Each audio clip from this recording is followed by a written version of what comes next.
Bàn tay tôi run lên khi chạm phải thứ gì đó trơn lạnh, tròn trịa, vùi sâu trong lớp cát ướt lúc trời còn chưa sáng hẳn. Sương mù giăng là trên mặt biển, mằn mặn và ẩm ướt phả vào mũi. Lúc đó tôi không hề biết khoảnh khắc ấy sẽ là khởi đầu của thứ cuối cùng mà tôi thật sự sở hữu trong đời. Mọi người có bao giờ để ý biển lúc tinh mơ không giống bất kỳ thời điểm nào khác trong ngày không? Nó im lặng theo một cách rất kỳ lạ, giống như đang giữ một bí mật chưa muốn kể ai nghe. Tôi tên là gì á? Chắc cũng chẳng còn mấy người trong làng nhớ nữa. Từ nhỏ tôi đã không cha không mẹ, lớn lên trong túp lều tranh siêu vẹo ở cuối bãi. Tôi sống bằng nghề bắt còng, mò cua, nhặt nhạnh những gì biển khơi thương tình bỏ lại trên cát mỗi sáng sớm. Người làng gọi tôi là thằng mồ côi bãi dưới, nhiều hơn là gọi đúng tên tôi. Sáng hôm đó, thứ tôi chạm phải không phải là con còng hay con nghêu như mọi bận. Nó tròn, nhẵn và lạnh đến mức làm tôi giật tay lại theo phản xạ. Nhưng rồi tò mò thắng nỗi sợ, tôi tiếp tục đào. Cát ẩm bám đầy móng tay. Và rồi tôi nhìn thấy nó, một viên đá tròn, lớn cỡ quả trứng chim, ánh lên sắc xanh mờ ảo dưới lớp cát vừa được gạt đi. Trông cứ như thể bên trong có một vì sao nhỏ đang ngủ quên vậy. Tôi không biết đó là gì, chỉ biết mình không thể rời mắt khỏi nó. Nhưng khoan đã, từ từ hẵng nói về viên đá này. Chuyện đó mình sẽ kể sau. Tại vì trước khi có nó, có một đêm khác, một đêm mà tôi vẫn còn nhớ rõ hơn cả gương mặt của chính mình lúc trẻ. Đêm ấy trời nổi giông, gió từ biển thổi vào rát mặt, cuốn theo cả cát lẫn muối. Tôi đang lom khom nhặt củi trôi dạt gần dặng Phi Lao thì nghe tiếng hò hét ầm ĩ phía bãi trên. Ánh đuốc bập bùng, bóng người xô đẩy nhau. Tôi chạy lại xem và thấy một đám trai làng, tay lăm lăm gậy gộc, đang vây quanh một khoảng cát trũng. Giết nó đi, rắn biển là điềm gở, để nó sống chỉ tổ mang họa cho làng. Tiếng ai đó gào lên trong tiếng gió rít. Tôi len qua đám đông và thấy hai con rắn lớn, một con vảy đen tuyền như mực, một con vảy trắng bạc như ánh trăng. Cả hai đang cuộn tròn vào nhau giữa vòng vây, không còn đường thoát. Mắt chúng, tôi thề là tôi thấy trong đó có một nỗi sợ hãi rất giống với con người. Tôi không nghĩ ngợi gì nhiều, liền lao thẳng vào giữa vòng vây, giang tay che lấy đôi rắn. Dừng lại, chúng có làm hại ai đâu mà các anh giết chúng. Đám trai làng khựng lại, rồi phá lên cười. Có người ném cả gậy xuống đất, chỉ tay vào tôi mà bảo: thằng mồ côi này chắc điên rồi. Bảo vệ rắn độc, mai này nó cắn chết mày, đừng có khóc. Một câu nói ngắn, lạnh tanh, ném thẳng vào mặt tôi giữa tràng cười rộ lên từ đám đông. Nhưng tôi mặc kệ. Tôi chỉ nhìn đôi rắn, thấy chúng dần thôi run rẩy khi không còn ai vung gậy về phía mình nữa. Đám trai làng sau một hồi chửi rủa cũng bỏ đi. Có lẽ vì ngán cơn giông đang mạnh dần lên, hoặc cũng có thể vì thấy tôi gan dở đến mức chẳng đáng để cãi thêm. Tôi ngồi thụp xuống cát, thở dốc. Đôi rắn trước mặt tôi không bỏ chạy ngay. Chúng ngẩng đầu lên, nhìn tôi thật lâu. Một cái nhìn sâu và tĩnh lặng đến rợn người, hoàn toàn không giống loài vật bình thường. Rồi cả hai trườn chậm rãi ra mép nước và biến mất vào bóng tối của những con sóng đang gầm gào ngoài khơi xa. Tôi đứng đó rất lâu sau khi đôi rắn đã đi khuất. Mưa vẫn rơi nhưng đã nhẹ hạt hơn. Có một câu hỏi cứ luẩn quẩn trong đầu tôi đêm đó. Một câu hỏi mà tôi không dám nói ra thành lời. Tại sao tôi lại làm vậy? Tôi vốn không phải người dũng cảm. Tôi chỉ là một kẻ mồ côi quen sống lặng lẽ, quen nhường nhịn, quen tránh mọi rắc rối để yên thân qua ngày. Vậy mà đêm ấy, khi nhìn thấy đôi mắt sợ hãi của con vật xa lạ kia, có một thứ gì đó trong tôi đã không cho phép mình đứng yên. Tôi chợt nhớ đến mẹ mình, dù đó chỉ là những mảnh ký ức mờ nhạt sót lại từ hồi 4, 5 tuổi. Bà mất khi tôi còn quá nhỏ để nhớ rõ khuôn mặt, nhưng tôi vẫn mang máng nhớ một câu bà từng nói: con à, ở đời, thấy ai khổ mà mình bỏ mặc được thì coi như mình cũng đã chết đi một phần rồi. Tôi không biết bà nói câu ấy trong hoàn cảnh nào, nhưng đêm đó, giữa cơn mưa gió bão bùng, câu nói ấy bỗng vang lên trong đầu tôi, cực kỳ rõ ràng. Có lẽ, chính vì tôi quá hiểu thế nào là cảm giác bị bỏ mặc, bị xem là gánh nặng, bị người ta khinh khi, nên tôi không đành lòng nhìn một sinh vật khác phải chịu đựng điều tương tự.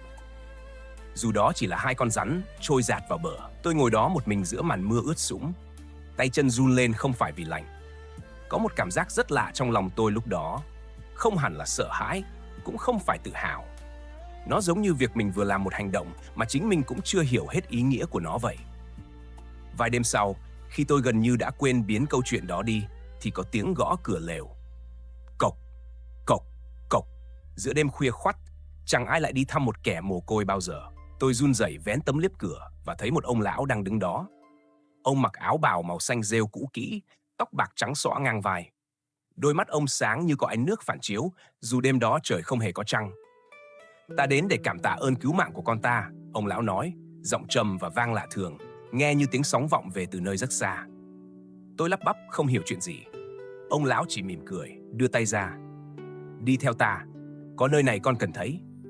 Ông lão vừa đưa tay ra, và ngay khi các ngón tay tôi chạm vào lòng bàn tay lạnh buốt ấy, mặt đất dưới chân tôi bỗng nhiên tan biến. Không phải tôi bước đi, tôi cảm giác như mình đang chìm xuống. Chìm rất nhẹ nhàng, không hề ngộp thở. Tôi xuyên qua một lớp nước ấm áp, lấp lánh ánh xanh. Mọi người có mường tượng ra được cảm giác đó không?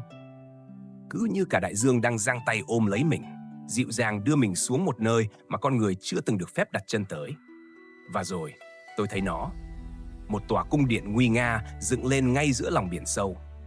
Mái ngói lợp bằng vảy chai xà cừ, lấp lánh bảy sắc cầu vồng mỗi khi có luồng nước lướt qua. Cột trụ san hô đỏ vươn cao như cây cổ thụ hóa đá, quấn quanh là những dây rong biển phát sáng xanh biếc, đong đưa theo dòng chảy chậm rãi.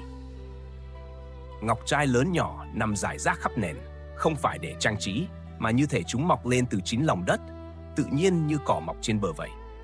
Từng đàn cá đủ màu lượn qua những khung cửa vòm không cánh, chẳng ai ngăn cản hay xua đuổi chúng. Nơi đây tĩnh lặng đến mức không có tiếng động nào, ngoài tiếng nước chảy rất khẽ, hệt như hơi thở dài của đại dương. Đây là Long Cung, ông lão nói. Lúc này tôi mới để ý, dưới lớp áo bào xanh rêu kia, hình dáng ông thấp thoáng ánh vảy bạc, mỗi khi có ánh sáng lướt qua. Ta là Long Vương chốn này. Hai đứa con ta hóa rắn dạo chơi trên bờ, suýt nữa đã mất mạng vì đám người kia, nếu không có con ra tay cứu giúp. Tôi quỳ sụp xuống, không phải vì sợ, mà vì có một điều gì đó trong khung cảnh này khiến người ta tự nhiên muốn cúi đầu, y như lúc đứng trước biển cả mênh mông vào buổi hoàng hôn vậy. Long Vương vẫy tay một cái. Từ trong chiếc dương vỏ ốc khổng lồ, một viên ngọc từ từ bay ra. Đó chính là viên đá tròn ánh xanh mà. À khoan, phần này mình hứa sẽ kể sau nhé. Giờ cứ nghe tiếp chuyện dưới đáy biển hôm đó đã. Đây là thính ngọc, Long Vương nói, giọng trở nên cực kỳ trang nghiêm. Ngậm nó trong miệng, con sẽ nghe được tiếng nói của muôn loài, chim bay trên trời, cá bơi dưới nước, cả loài kiến bò trong đất, hay gió thổi ngoài khơi. Đó là món quà ta dành để trả ơn con. Tôi cầm viên ngọc trên tay, cảm nhận được một hơi ấm kỳ lạ tỏa ra.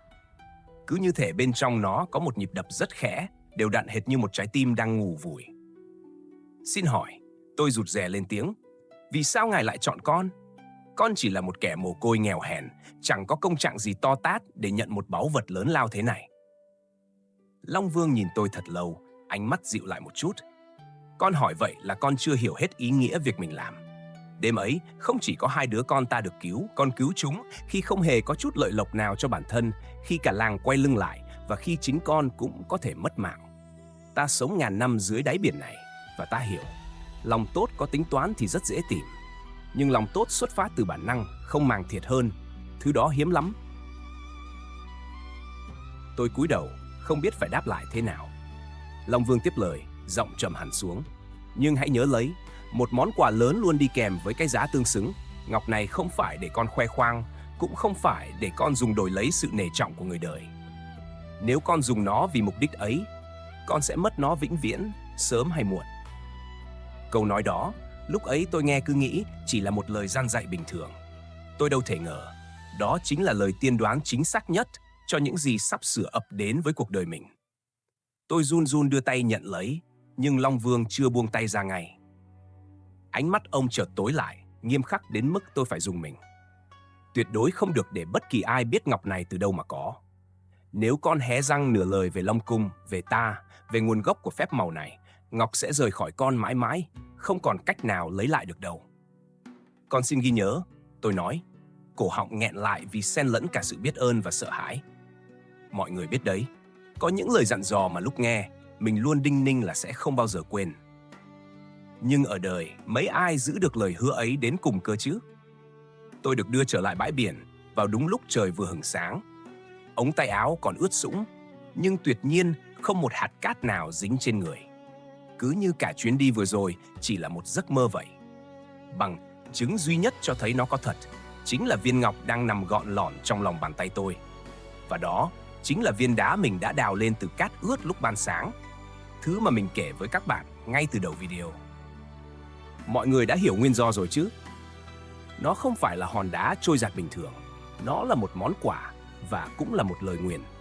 Dù lúc đó tôi chưa hề nhận ra. Những ngày sau đó, cuộc sống của tôi thay đổi chóng mặt. Mỗi khi ra biển, tôi lại ngậm thính ngọc trong miệng. Thế giới bỗng nhiên có thêm một lớp âm thanh mà trước giờ tôi chưa bao giờ nghe thấy. Tiếng cá đối kháo nhau về luồng nước ấm phía đông. Tiếng hải âu cãi cọ chuyện tìm chỗ tránh bão. Tiếng mấy con còng nhỏ than vãn vì bị lấp mất tổ. Lần đầu tiên trong đời, tôi thấy biển cả không còn là một khoảng không câm lặng xa lạ, mà là một thế giới đầy ắp những cuộc trò chuyện. Và chỉ mình tôi được phép lắng nghe. Nhờ vậy, tôi biết trước vùng nào có luồng tôm cá dày đặc, ngày nào biển động, ngày nào nên nằm nhà. Tôi không đi đánh bắt cho riêng mình nữa, mà báo luôn cho cả làng. Ban đầu họ còn bán tín bán nghi, có người bảo tôi làm trò mê tín để lừa người.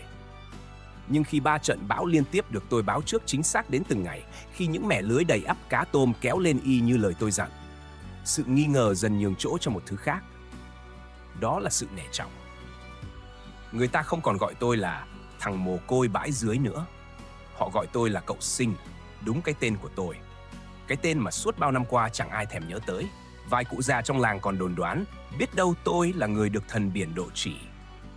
Và trong những buổi chợ phiên, tôi bắt đầu để ý đến Diễm, con gái ông phú hộ lớn nhất vùng. Nàng có đôi mắt trong veo như nước biển buổi sớm. Mỗi lần nàng nhìn tôi, tim tôi lại đập thình thịch.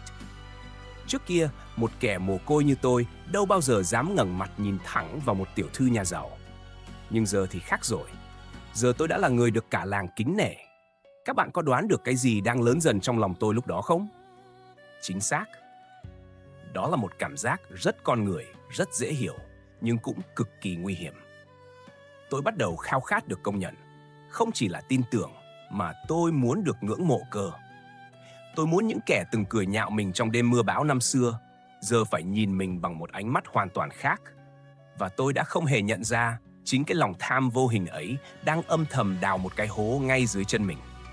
Có một đêm, ngay trước ngày diễn ra buổi tiệc làng định mệnh ấy, tôi nằm một mình trong lều. Vẫn ngậm viên ngọc trong miệng, tôi lắng nghe tiếng côn trùng rả rích ngoài kia. Bỗng tôi nghe được một điều rất lạ. Không phải tiếng của động vật, mà là một tiếng thì thầm cực kỳ khẽ, cứ như phát ra từ chính viên ngọc vậy. Con đang dùng ta để làm gì? Tiếng thì thầm cất lên, nhẹ bẫng như một hơi thở. Tôi giật bắn mình, nhổ vội viên ngọc ra tay, tim đập thình thịch. Có khi nào mình tưởng tượng ra không nhỉ? Tôi cầm viên ngọc soi thật kỹ dưới ánh trăng, nhưng nó chỉ là một hòn đá tròn im lìm, không phát ra âm thanh nào nữa. Đêm đó, tôi trằn trọc không sao ngủ được. Có lẽ thẳm sâu bên trong, tôi cũng tự biết mình đang thay đổi theo một chiều hướng không mấy tốt đẹp. Nhưng rồi tôi tự gạt phát ý nghĩ đó đi. Tôi tự nhủ ngày mai, biết đâu mình sẽ được xếp ngồi chung chiếu với các bô lão đáng kính. Biết đâu Diễm sẽ nhìn mình thật ngưỡng mộ. Lòng tham danh vọng, dù nhỏ bé đến đâu, cũng đủ sức che mờ những hồi chuông cảnh báo rõ ràng nhất. Rồi, cái ngày định mệnh ấy cũng đến. Đó là một buổi tiệc lớn của làng để ăn mừng vụ mùa bội thu nhất trong vòng nhiều năm qua. Đình làng sáng rực đèn lồng đỏ, mùi xôi nếp mới, mùi cá nướng thơm phức lan tỏa khắp sân. Người ta rót rượu, đánh trống, hát hò tưng bừng. Tôi được xếp ngồi ở chiếu trên. Một chuyện mà trước đây nằm mơ cũng chẳng ai dám nghĩ tới. Thằng mồ côi nay ngồi ngang hàng với các bô lão. Diễm ngồi ở dãy đối diện, thỉnh thoảng lại liếc mắt nhìn tôi, làm tim tôi rộn lên như có tiếng trống gõ trong lồng ngực. Nhưng cũng có những ánh mắt khác không được vui vẻ cho lắm. Đám trai làng từng vác gậy vây đánh đôi rắn năm xưa, giờ đang ngồi ở góc sân, nhìn tôi với vẻ vừa nể vừa cay cú. Cả Tôn, con trai một nhà buôn có máu mặt, đột nhiên đứng dậy giữa tiệc. Giọng hắn lè nhè mùi rượu, sặc mùi mỉa mai. Cậu Sinh dạo này tài quá nhỉ? Đoán báo như thần, tìm cá như có mắt thần thông. Hay là cậu có phép lạ gì giấu anh em cả làng bấy lâu nay? Cả sân đình đột ngột im phăng phắc. Mọi ánh mắt đồng loạt đổ dồn về phía tôi. Diễm cũng đang nhìn tôi, chờ đợi một câu trả lời. Tôi cười gượng, định nói lảng đi. Chẳng qua là nhờ để ý sóng gió lâu ngày nên thành quen thôi. Nhưng cả Tôn không chịu buông tha. Hắn bước lại gần, nâng giọng cao hơn, cố tình để cho cả làng cùng nghe rõ. Để ý sóng gió mà đoán trúng phóc từng ngày bão về á? Cậu lừa được cả làng này, chứ đừng hòng qua mặt được tôi. Hay là cậu sợ nói ra sự thật thì mất thiêng, mất phép? Vài tiếng cười khẩy vang lên rải rác trong đám đông. Tôi cảm thấy hai má mình nóng bừng, không phải vì hơi rượu, mà vì cái cảm giác bị dồn vào chân tường, bị nghi ngờ, bị hạ thấp ngay trước mặt người con gái mà mình muốn thể hiện nhất. Các bạn đã bao giờ rơi vào cái hoàn cảnh đó chưa? Cái khoảnh khắc mà lòng tự trọng bị châm chọc đến mức đỉnh điểm và bạn chỉ muốn hét toáng lên sự thật để chứng minh mình không phải là kẻ ăn ốc nói mò. Tôi đứng phắt dậy, đầu óc nóng ran không còn tỉnh táo nữa. Và trước khi kịp suy nghĩ thêm một giây nào, những lời lẽ ấy đã tuột khỏi miệng tôi. To, rõ, rành mạch, vang vọng khắp cái sân đình đang im lìm như tờ. Ta có thính ngọc do chính Long Vương ban tặng, nghe được tiếng nói của muôn loài. Đó là lý do ta biết trước mọi chuyện, không phải bịa đặt, cũng chẳng phải mê tín gì hết. Câu nói vừa dứt, cả sân đình ồ lên xôn xao kinh ngạc. Nhưng lúc đó, tôi không còn tâm trí đâu mà để ý đến tiếng ồn ào ấy nữa. Bởi vì ngay giây phút âm cuối cùng vừa vuột khỏi môi, tôi chợt thấy một luồng khí lạnh buốt cuộn lên từ lồng ngực, xộc thẳng lên cổ họng. Viên ngọc, thứ vẫn luôn giấu kín dưới lưỡi tôi mỗi khi ra biển, thứ tôi đinh ninh đã thuộc về mình mãi mãi, bỗng nhiên vọt ra khỏi miệng. Nó sáng lóe lên một tia xanh biếc giữa không trung. Cả đám đông há hốc mồm nhìn theo. Viên ngọc vút qua mái đỉnh, xé toạc màn đêm, lao thẳng về phía mặt biển y như một vì sao băng rơi ngược. Không! Tôi hét lên thất thành, lao ra khỏi chiếu, xô ngã cả bàn rượu. Tôi chạy như một kẻ điên qua sân đỉnh, chạy dọc con đường làng, luồn qua dặng phi lao. Hai bàn chân trần bị cát sỏi cứa vào đau buốt, nhưng tôi chẳng còn cảm nhận được gì ngoài một nỗi hoảng loạn tột độ. Tôi lao ra tới bãi biển, đúng lúc viên ngọc vừa chạm mặt nước. Nó phát ra một tiếng tõm nhỏ xíu, gần như không thể nghe thấy. Nhưng đối với tôi lúc đó, nó chấn động hệt như một tiếng sét đánh ngang tai. Tôi nhào xuống nước, bơi ra xa, lặn sâu xuống đáy. Hai tay tôi cào bới điên cuồng trên mặt cát trong bóng tối đặc quánh. Nước biển mằn mặn tràn vào miệng, xộc vào làm cay xè hai mắt. Tôi lặn xuống, rồi lại ngoi lên lấy hơi, rồi lại lặn xuống. Không biết bao nhiêu lần như thế, cho đến khi sức cùng lực kiệt, tôi nổi lềnh bềnh trên mặt nước, thở hổn hển. Nhìn quanh, chỉ thấy một vùng biển đen ngòm, mênh mông, vô tình. Tuyệt nhiên, không có một tia sáng xanh nào lộ ra từ viên ngọc đã mất. Tôi lê lết vào bờ, quỳ sụp trên cát ướt. Toàn thân run bần bật và chắc chắn không phải vì nước biển lạnh. Nó mất thật rồi. Thứ báu vật quý giá nhất tôi từng có, thứ đã biến tôi từ một gã mồ côi hạ đẳng thành người được cả làng trọng vọng, đã tuột khỏi tay tôi, chỉ vì một giây phút không kìm nén được sự sân si, tự ái. Sáng hôm sau, câu chuyện đã lan ra khắp làng. Nhưng thay vì thương cảm, người về phần lớn chỉ xem đó như một trò cười không hơn không kém. Được thần thánh ban ngọc quý mà không biết giữ, đúng là số mồ côi mãi hoàn mồ côi. Ai đó đã nói sau lưng tôi đủ to để tôi nghe thấy. Cả Tôn thì được dịp đắc ý ra mặt. Còn Diễm, nàng nhìn tôi một lần cuối. Ánh mắt không còn sự ngưỡng mộ như hôm trước nữa, mà thay vào đó là một sự thất vọng tràn trề. Nàng quay lưng bước đi, không nói một lời. Vài ngày sau đó, tôi gần như không dám thò mặt ra khỏi lều vào ban ngày. Đợi đến lúc trời chập choạng tối, tôi mới lén ra biển kiếm cái ăn, cố tránh mọi ánh mắt dòm ngó. Nhưng sự lẩn trốn ấy chẳng kéo dài được lâu. Cơn đói buộc tôi phải đối mặt với thực tại phũ phàng. Sáng hôm ấy, khi tôi đang lom khom bới cát mò cua như chuỗi ngày xưa cũ, thì có tiếng bước chân vang lên sau lưng. Ngoảnh lại, tôi nhận ra một ông cụ trong làng. Một trong số ít những người không hùa theo chế giễu tôi ở bữa tiệc đêm nọ. Cháu đừng buồn, cụ mỉm cười nói chậm rãi. Ta sống trên đời hơn 70 năm rồi. Ta thấy khối kẻ có vàng bạc trong tay mà không biết giữ. Cũng thấy nhiều người mất hết sạch mà vẫn biết cách đứng lên. Cái ngọc mất rồi thì thôi, đừng tiếc. Nhưng cái tình mà cháu dành cho cái làng này, từ việc cứu người lúc giông bão đến việc báo tin lành tin dữ không màng đền đáp, cái đó không ai lấy đi của cháu được đâu. Tôi đứng lặng thinh không biết đáp lời sao, chỉ biết cúi gằm mặt, cổ họng nghẹn đắng. Kể từ cái đêm mất ngọc, đó là lần đầu tiên có người nhìn tôi không bằng ánh mắt thương hại hay khinh miệt, mà bằng một sự cảm thông chân thành. Nhưng ngay cả lời an ủi ấm áp ấy, ngay lúc đó, cũng chưa đủ sức kéo tôi ra khỏi vũng lầy tự trách mà tôi đang lún sâu vào. Tôi đành quay lại, sống trong túp lều rách, quay lại với kiếp mò cua bắt còng. Thế nhưng, có một thứ gì đó bên trong tôi đã vĩnh viễn thay đổi. Đêm hôm đó, tôi ra ngồi một mình trên bãi cát, đúng ngay cái vị trí tôi từng giang tay cứu đôi rắn năm nào. Sóng vẫn vỗ vào bờ, đều đặn, thản nhiên. Cứ như thể biển cả chẳng hề quan tâm đến việc nó vừa nuốt trọn cả cuộc đời của một con người. Tôi ngồi bó gối ở đó cho tới khi trăng lên đỉnh đầu. Trong tâm trí tôi, hình ảnh viên ngọc lấp lánh xanh cứ hiện lên rồi lại vỡ tan, hệt như ngọn đèn cạn dầu chập chờn không chịu tắt. Tôi tự hỏi, liệu lúc này Long Vương có đang nhìn thấy mình không? Liệu ngài đang thất vọng về mình đến nhường nào? Tôi hướng mặt ra biển khơi, cất giọng run rẩy vào khoảng không. Con biết con sai rồi. Con không dám xin ngài trả lại ngọc, vì con biết mình không còn xứng đáng. Nhưng con xin ngài một điều, hãy để con được chuộc lại lỗi lầm này bằng chính đôi bàn tay của con, cho dù có phải mất cả phần đời còn lại. Đại dương mênh mông không đáp lời tôi.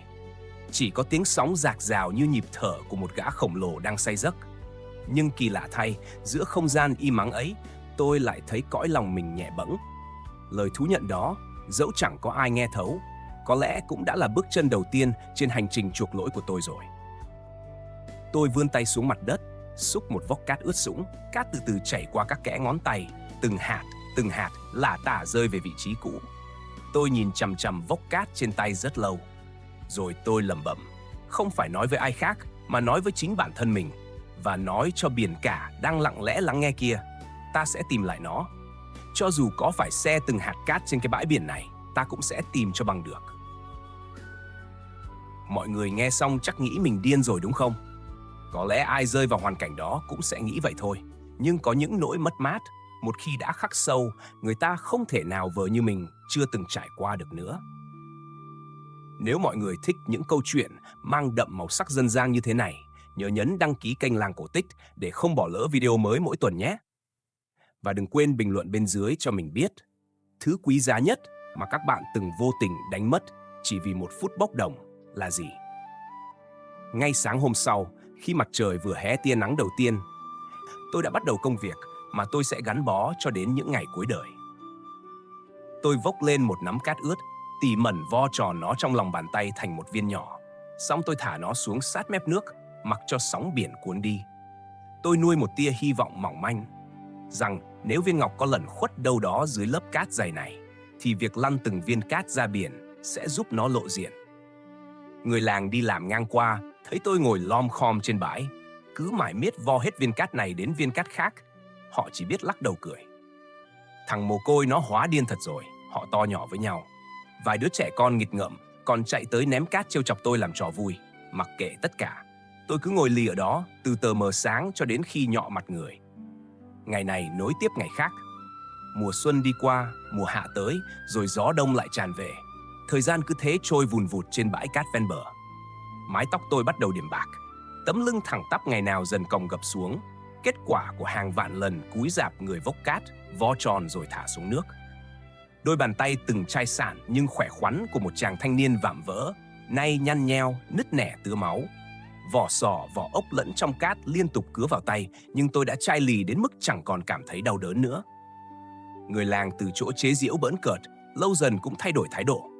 Chắc họ nhận ra rằng một kẻ điên khùng thực sự sẽ chẳng bao giờ đủ sức kiên trì đến mức độ ấy. Những đứa trẻ ranh từng ném cát trêu chọc tôi ngày trước nay đã lớn phổng phào. Chính tay chúng lại là người bưng cơm nước mang ra đặt trước cửa lều cho tôi mỗi tối. Chẳng ai nói với nhau lời nào, chúng chỉ lặng lẽ đặt bát cơm xuống rồi rời đi. Các bậc cao niên trong làng mỗi khi kể chuyện cho con cháu nghe cũng bắt đầu gọi tôi bằng một danh xưng khác. Không còn là thằng mồ côi hóa điên, mà là người đàn ông giữ trọn lời thề. Diễm, cô tiểu thư con nhà phú hộ năm ấy, giờ cũng đã yên bề gia thất, lên chức bà nội bà ngoại cả rồi. Có đôi lần đi dạo ngang qua bãi biển, bà ấy dừng bước, phóng tầm mắt nhìn tôi từ đằng xa rất lâu. Ánh nhìn đó không còn chứa đựng sự thất vọng ê chề của cái đêm tiệc tùng năm nọ, mà phảng phất một điều gì đó gần giống như sự ân hận. Nhưng bà ấy tuyệt nhiên không tiến lại gần. Có lẽ Diễm hiểu rằng đây đã không còn là câu chuyện thuộc về bà ấy nữa. Nó đã trở thành câu chuyện của riêng tôi, của đại dương bao la và của viên ngọc đã mất.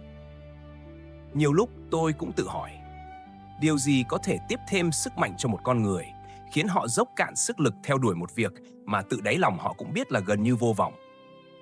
Năm này qua tháng nọ, miệt mài mà chẳng thấy một tia sáng le lói nào ở cuối đường hầm. Tôi đã tự dằn vặt mình bằng câu hỏi đó vào vô số những đêm mệt lả nằm sõng soài trên mặt cát, ngắm nhìn bầu trời đầy sao. Nhưng cứ mỗi lần như thế, ký tự về ánh mắt của đôi rắn năm xưa lại hiện về. Cái nhìn sâu thẳm, tĩnh lặng và ám ảnh. Và tôi lại nhớ đến cái khoảnh khắc kỳ diệu khi mình từ từ chìm xuống Long Cung, nhớ cái cảm giác được tin tưởng tuyệt đối, được giao phó một món quà vô giá. Có lẽ, những việc tôi đang cặm cụi làm bây giờ không hẳn là để tìm lại viên ngọc ấy nữa. Rất có thể, đó là cách duy nhất mà tôi biết để chứng minh rằng lời thề của mình vẫn còn nguyên giá trị. Năm tháng cứ thế trôi qua kẽ tay. Rồi một buổi chiều nọ, thủy triều bỗng rút xuống mức thấp kỷ lục. Nó phô bày ra một dải cát dài bất tận, lấp lánh như dát vàng dưới ánh nắng cuối ngày. Tôi vẫn ngồi đó như một thói quen khó bỏ. Đôi bàn tay nhăn nheo, run rẩy vì tuổi già giáng sức vốc lên nắm cát cuối cùng của buổi chiều hôm ấy. Gió biển hiu hiu thổi, mang theo hương vị mặn mặn quen thuộc như hơi thở của chính mình suốt bao năm ròng rã. Tôi phóng tầm mắt ra khơi xa, nơi ánh hoàng hôn rực rỡ đang nhuộm cả mặt biển thành một dải lụa cam đỏ tuyệt đẹp, đẹp đến nao lòng. Và tôi mỉm cười. Một nụ cười thanh thản lạ lùng, dẫu thừa biết rằng viên ngọc năm xưa có lẽ vĩnh viễn không bao giờ thuộc về tôi nữa. Tôi từ từ gục xuống ngay trên bãi cát đó, đúng vị trí tôi từng lao ra giải cứu đôi rắn năm nào. Bàn tay tôi vẫn nắm chặt một vốc cát ướt sũng. Cứ như thể cho đến tận hơi thở cuối cùng, tôi vẫn kiên quyết không chịu buông bỏ lời thề của chính mình. Người làng đổ xô đi tìm và phát hiện ra tôi vào sáng hôm sau. Nhưng tại chỗ tôi nằm, thi thể đã biến mất, chỉ còn sót lại một sinh vật nhỏ xíu, màu nâu xám tiệp với màu cát. Nó đang lầm lũi đào một cái hang bé tí tẹo, ngay tại vị trí lòng bàn tay lạnh ngắt của tôi lúc trước. Từ dạo ấy, dân làng gọi loài vật kỳ lạ kia là con dã tràng. Và cho mãi đến tận ngày nay, cứ mỗi lần thủy triều rút xuống để lộ ra những bãi cát ướt trải dài vô tận ven biển, mọi người vẫn sẽ bắt gặp hình ảnh quen thuộc ấy. Những con dã tràng bé tẹo, hì hục vun vén từng viên cát tròn xoe, rồi lật đật xe chúng lăn xuống mép nước. Cứ mải miết, hết viên này đến viên khác. Chẳng bao giờ ngơi nghỉ, chẳng bao giờ dừng lại. Dẫu cho sóng biển vẫn cứ nhẫn tâm ập vào, cuốn trôi mọi thành quả của chúng, đi mất ngay trước mắt. Người đời sau chứng kiến cảnh tượng ấy thường hay buông lời trêu đùa, dã tràng xe cát biển Đông, nhọc nhằn mà chẳng nên công cáng gì. Câu nói ấy ám chỉ một việc làm hoài công vô ích. Nhưng nếu mọi người đã theo dõi câu chuyện của tôi từ đầu đến giờ, có lẽ mọi người sẽ nhìn bầy dã tràng ấy bằng một con mắt khác. Lần tới ra biển, nếu mọi người bắt gặp một con dã tràng đang cặm cụi xe từng hạt cát, mọi người nghĩ xem liệu nó đã tìm lại được thứ quý giá mình đánh mất chưa? Hay vốn dĩ, kết quả cuối cùng chưa bao giờ là điều quan trọng nhất?